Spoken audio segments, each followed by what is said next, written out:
간 후에 예수님이 세례 요한에 대해서 하신 말씀이 본문에 기록되어 있습니다.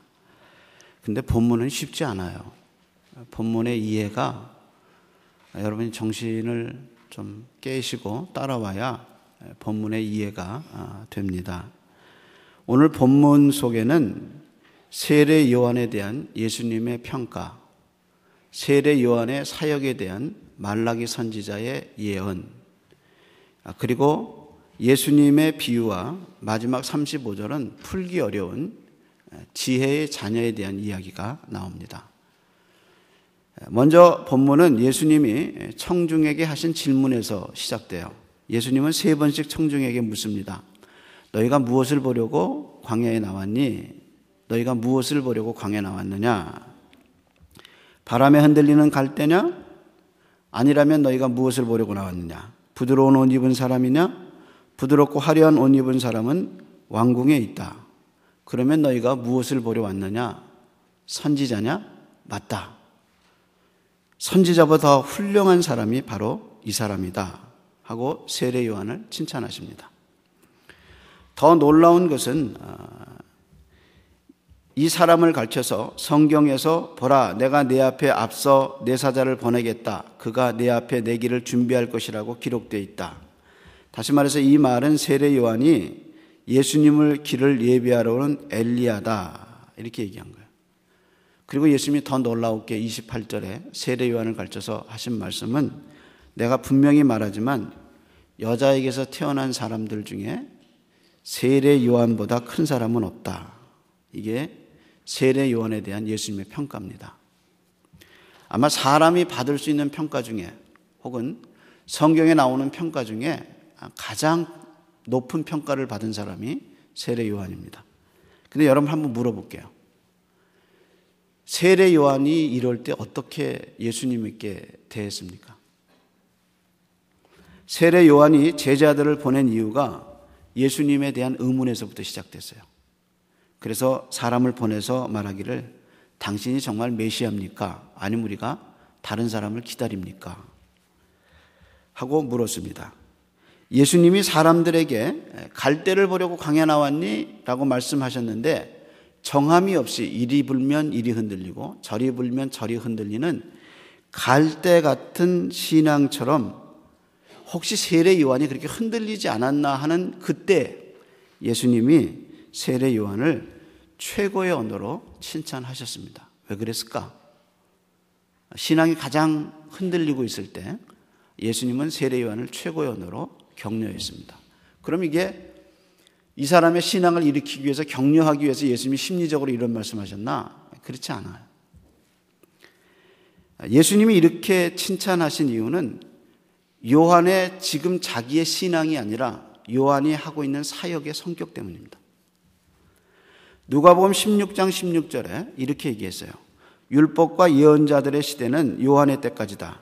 그 후로부터는 하나님의 나라의 기쁜 소식이 전파되고 모든 사람이 그 나라에 들어가려고 힘쓰고 있다. 이렇게 얘기하셨어요. 세례 요한이 마지막 구약의 그러니까 old era, 그러니까 마지막 그 시대의 옛 시대의 끝에 있고 새 시대의 첫 출발인 예수님이 그 새 시대의 첫 출발에 서 있다는 거예요. 세례 요한은 예수님을 직접 소개하는 축복을 받은 선지자입니다. 구약의 어떤 선지자도 어떤 위대한 선지자도 예수님을 직접 본 사람은 없어요. 예수님에 대해서 직접 보면서 이 사람이 하나님의 어린 양이고 세상 죄를 지고 가는 어린 양이라고 예언한 선지자는 아무도 없어요. 오직 한 사람, 옛 시대의 유일한 한 사람 세례 요한만이 예수님을 보고 그분을 세상에 소개하는 영광을 누리게 됐다는 거예요. 이런 면에서 한 주석가는 세례 요한이 예수님에게 이런 평가를 받은 것은 세례 요한이 자기를 높이지 않고 예수 그리스도를 높이고 예수님을 증거했기 때문이라고 얘기했어요. 섞지 않았어요. 자기도 약간 높이고 예수님도 높이는 게 아니라 그는 전적으로 예수님을 높이는 일에 자기의 사역의 목적을 뒀다는 거예요. 맞는 말입니다. 당시 사람들이 세례 요한을 보고 저분이 혹시 메시아가 아닌가라고 속으로 메시아로 높이기 시작했을 때 요한은 분명하게 말했습니다. 나는 그분의 신발끈 풀기도 자격이 없다. 그분은 너에게 성령과 세례를 주실 것이다. 성령과 불로 세례를 주실 것이다. 그래서 그에게 분명한 것은 어떻게 해서든지 예수님을 증거하고 싶은 거예요. 어떻게 해서든지 자기 생애 속에서 예수님을 말하고 싶은 거예요. 여기서 신발끈을 푼다는 말은 주로 종들이 하는 사회적 신분 계급이 가장 밑바닥에 있는 사람이 하는 겁니다. 당시 랍비와 제자 사이에서 다른 것은 다 해도 단 한 가지는 하면 안 된다. 그것이 신발끈을 푸는 것이다. 그렇게 얘기했어요. 사람들은 요한의 메시지를 듣고 그가 메시아가 아니냐라고 생각했는데 세례 요한은 자기는 종보다 못한 존재라고 인식했어요. 누구 앞에? 예수님 앞에. 세례 요한이 위대한 이유는 바로 이겁니다. 이 땅에 오신 하나님의 아들 예수 그리스도에게 영광을 돌리고 그리고 그분을 소개하는 게 세례 요한의 목적이자 삶의 존재 이유였습니다. 그래서 그는 온 힘을 다해서 예수 그리스도를 증거하고 높였습니다. 사람이 이런 면에서 짓는 가장 큰 죄는 하나님의 영광을 자기가 받는 겁니다. 그래서 로마서 1장 22절에 인간의 죄를 얘기하면서 그들이 하나님을 알면서도 그분을 영화롭게 하지 않고 감사하지도 않았다 그랬어요. 조나단 에드워드가 하나님께 창조하신 목적에 대한 논문이라는 책에서 이렇게 말했습니다.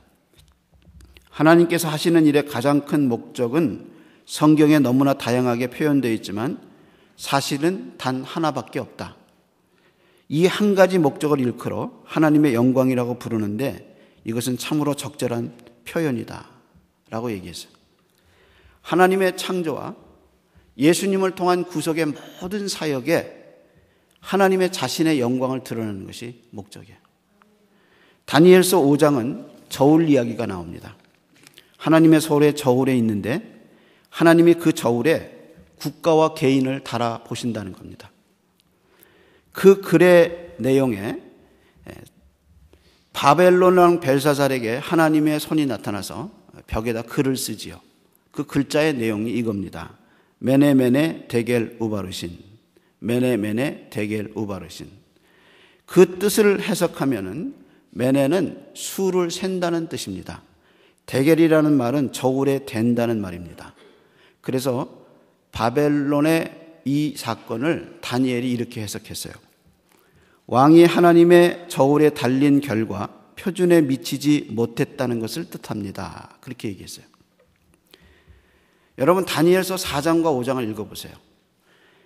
두 왕의 이야기가 아버지와 아들 이야기예요. 4장은 아버지 느부갓네살이고 5장은 그의 아들 벨사살의 얘기예요. 근데 아버지 벨사살이 자기가 건설한 바벨론 왕궁에서 쳐다보면서 이렇게 얘기합니다. 영광과 위엄을 과시하기 위해서 내가 내 능력과 권세로 건설한 이 나라의 수도가 얼마나 위대한가 이렇게 얘기해요. 하나님의 형상으로 지음받은 우리가 짓는 가장 큰 죄는 하나님의 영광을 가로채는 거예요. 그런데 하나님께 가장 기뻐하시는 것은 그분이 받아야 할 영광을 우리가 돌릴 때 하나님은 가장 기뻐하셔요. 우리가 인생을 다 마치고 우리의 삶의 사역을 다 마치고 어떤 것이 하나님의 저울에 가장 무겁게 달려지는가? 하나님을 위해서 살 때, 하나님의 영광을 위해서 사역할 때, 하나님의 영광을 위해서 내 사업을 할 때, 그것이 가장 하나님께 영광이 되는 거예요. 하나님의 저울에 나는 얼마나 달아갈까? 하나님의 저울에 나는 얼마의 무게를 갈까? 세례 요한이 다른 선지자보다 위대한 선지자인 이유는 예수님을 직접 소개하는 역할을 맡았고 세례 요한은 이것을 통해서 자기의 전생에 예수를 높이는데 예수를 소개하는데 자기의 전생애를 다 드렸다는 거예요. 그래서 예수님이 그것을 인정하고 요한이 여자가 낳은 중에 가장 위대한 사람이다 라고 얘기하셨어요. 어떤 교회가 어떤 사역자가, 어떤 성도가 예수님에게서 이런 칭찬을 받을 수 있을까? 그것은 그 교회가 예수님을 드러낼 때, 그 성도의 삶 속에서 예수님을 드러낼 때, 그 예수님의 영광이 중심이 될 때 그 예수님이 그 사람을 인정하셔요. 그래서 인간의 중심성과 하나님의 중심성, 내가 내 인생의 주인이 되고 내가 내 인생의 영광을 받는 나의 중심성이 성령을 통해서 하나님의 중심성으로 바뀌어야 그게 진정한 크리스찬의, 기독교인의 모습이, 예수님의 드러나심이 그때 드러난다는 겁니다. 근데 더 놀라운 이야기는 예수님이 이렇게 말씀하신 다음에, 그러나 하나님의 나라에서 가장 작은 사람이라도 그보다 크다, 이렇게 얘기했어요. 이게 무슨 뜻일까? 세례 요한이 아무리 커도 옛 시대에 속해서 새 시대를 갖고 오신 예수님 앞에, 예수를 통해서 그 다음에 하나님의 나라에 들어간 하나님, 세례 요한이 아무리 커도 하나님의 나라의 가장 작은 자보다 못하다, 이 말이 무슨 뜻일까?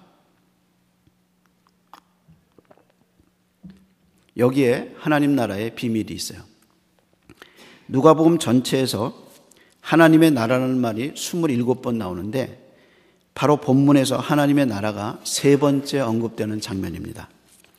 여기서 말하는 작은 자는 그동안 유대 사회에서 소외되었으나 예수님이 초대를 받은 사람들을 얘기합니다. 예를 들어서 예수가 공생애를 시작하시고 고쳐주신 나병 환자, 소경들, 마귀 들린 사람들, 여자 과부, 죽었다가 다시 살아난 아들, 이렇게 하나님의 나라를 경험한 사람들을 예수님이 작은 자라 이렇게 얘기하셨습니다.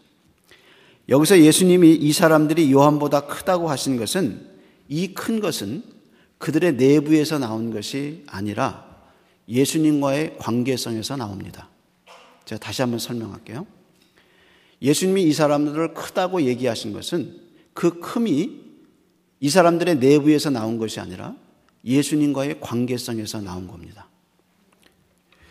세례 요한이 아는 예수님보다 우리가 아는 예수님이 얼마나 크신 분인가, 그분과의 관계가 얼마나 깊은가, 이 관계의 친밀성이 크기를 결정합니다. 이 관계를 가장 설명한 이야기가, 사랑의 이야기가 이 다음에 나오는 죄 많은 여자의 이야기입니다. 이 여자가 얼마나 예수님을 사랑했는가, 그가 천국에서 얼마나 큰 자인가 하는 이야기는 이제 이 다음 주에서 우리가 배우게 됩니다. 세상에서 제일 행복한 게 뭘까? 세상에서 제일 행복한 게 뭘까? 그건 전 예수 믿은 거예요. 예수 믿은 게 세상에서 가장 행복해요. 세상에서 성도가 가장 강할 때가 언젠가? 예수님이 인생의 모든 것이 될 때, 예수님이 인생에서 예수님과 친밀해질 때 세상에 두려울 게 없어요. 세상에 어떤 것도 예수님을 뺏어갈 수 없어요. 그래서 그 인간의 중심 속에 예수 그리스도가 중심이 된 갈라디아 2장 20절의 사도 바울의 고백처럼, 내가 이제 육체 가운데 사는 것은 나를 사랑하사 나를 위하여 자기 몸을 버리신 하나님의 아들을 믿는 믿음 안에 사는 것이다 라고 고백한 그 고백이 인간이 누릴 수 있는 최고의 행복이에요. 이 사람들이 큰 자인 이유가 무엇인가? 바로 이 예수님과의 관계성 때문이에요. 예수님과의 관계성이 우리의 천국입니다. 우리가 마치 찬송가 438장 이렇게 얘기하죠. 높은 산이나 거친 들이나 초막이나 궁궐이나 내 주 예수 모신 곳이 그 어디나 하늘나라라는 가사가 있는데, 이게 바로 관계성입니다. 우리가 맺은 예수님과의 관계성은 세례 요한이 예수님과 맺은 관계성보다 큽니다. 그게 바로 큰 자입니다. 예수에게서 깊게 뿌리 박히고 예수를 깊게 아는 것이 큰 자예요. 큰 자. 세례 요한의 이야기는 이게 예수님과의 관계성에서 진행됩니다. 요한의 세례를 거부한 바리새인과 율법사가 있고, 세례 요한의 세례를 받은 백성과 세리가 있습니다. 그리고 예수님이 이 시대 사람들에 대해서 비유하십니다. 31절에 보면 이 세대 사람들을 무엇에 비유할까? 이 사람들이 무엇과 같은가? 이들은 마치 장터에 앉아서 자기 친구들에게 우리가 피리를 불어도 너희가 춤추지 않고 우리가 상여를 노래를 불러도 너희가 울지 않는다고 말하는 아이와 같다. 예수님 얘기하셨어요. 이 비유에서 문제는 시장에 나오는 아이가 누구냐는 거예요. 여기 아이들이 다른 사람들에게 불평하고 있는 거예요. 근데 예수님이 이 비유를 하시고 이 비유 앞과 끝에 대조하시는 것을, 비교하시는 것을 볼 수 있어요. 다시 말해서 이 비유를 하시기 전에 그 앞에 31절에 이 세대 사람이 무엇과 같은가라고 얘기하시고 비유를 하시고, 비유가 끝난 다음에 예수님이 35절에 뭐라고 말씀하시냐면은 지혜는 자기 자녀로 인하여 옳다함을 인정받는다, 이렇게 얘기하셨어요. 다시 말해서 비유를 하시고 그 비유 앞에 이 시대의 자녀와 지혜의 자녀 두 개를 놓으셨어요. 비유에 나오는 시장의 아이들은 불평합니다. 불평하기를 왜 너희는 내가 피리를 불면 춤춰야 되는데 춤추지 않니? 반대로 내가 상여놀이를 하면서 울면 왜 나를 따라 울지 않니? 하고 불평하여. 그리고 33절에 말하기를 요한은 와서 빵도 먹지 않고 포도주도 마시지 않자 귀신 들렸다고 비난하더니 34절에 반대로 예수님이 와서 먹고 마시자 이 사람은 먹고 마시기를 좋아하는 사람이다. 세리무원과 죄인들의 친구다라고 예수님을 비난했다는 거예요. 여기서 말하는 바리새인과 서기관들이 예수님에 대해서, 세례 요한에 대해서 한 말입니다. 유대교가 정한 율법대로 세례 요한이 따라주지 않았어요. 예수님이 따라주지 않았어요.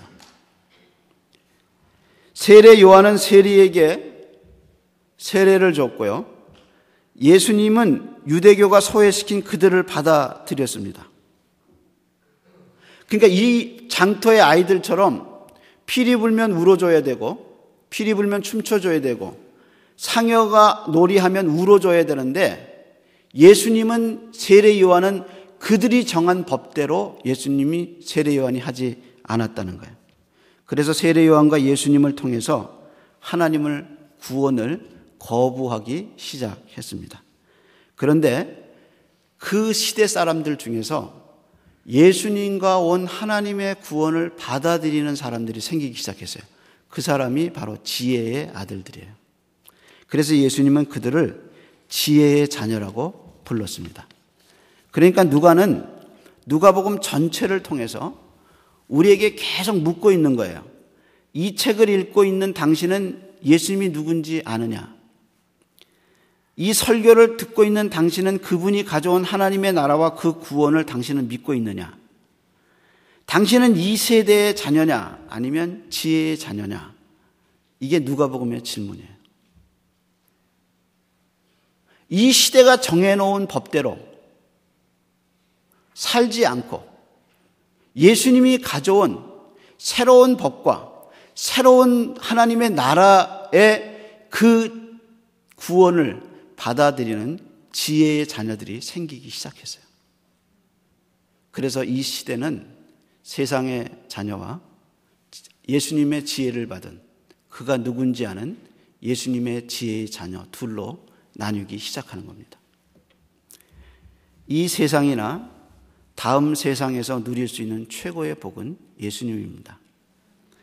그분 때문에 하나님의 나라가 뭔지 알게 됐고, 그분 때문에 구원을 받은 겁니다. 그분이 있어서 우리가 존재하는 겁니다. 땅에서 이 예수님을 놓쳐서는 안 됩니다. 예수 그리스도가 우리의 구주시고 우리의 목자십니다. 그 주님을 놓치지 않고 살아가는 저와 여러분 되시기를 축복합니다. 찬송가 일어나셔서 뜻을 생각하시면서